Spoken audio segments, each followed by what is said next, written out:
જદી અકબરની કચેરીમાં દુસાજી આજ આવ્યા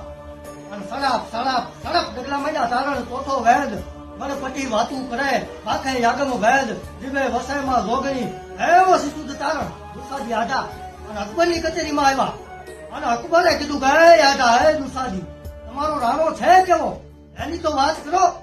એની દુસાજી આજાએ કીધું તું અકબરે ઘોરી અંધાર એમાં યુંગાના હિન્દુ યવન પણ જાગે જગતા ધાર હજી અમારો પહોરે રાણ પ્રતાપસિંહ અકબર પથારી અનેક અને ભૂપત કઈક ભેડા કીડા પણ હાથ નો લાગે હેત અમારો પારસ રાણ પ્રતાપસિંહ હે અકબર. કદાચ તે હિન્દુસ્તાનના મોટા મોટા ભૂપતિઓ મોટા મોટા રાજાઓને તે નમાવ્યા છે તારી અદબ કરાવી છે પણ હજી તને હાથ નો લાગે હેત અમારો પોર રાણ પ્રતાપસિંહ મારો રાણો પ્રતાપ તને નો નમે.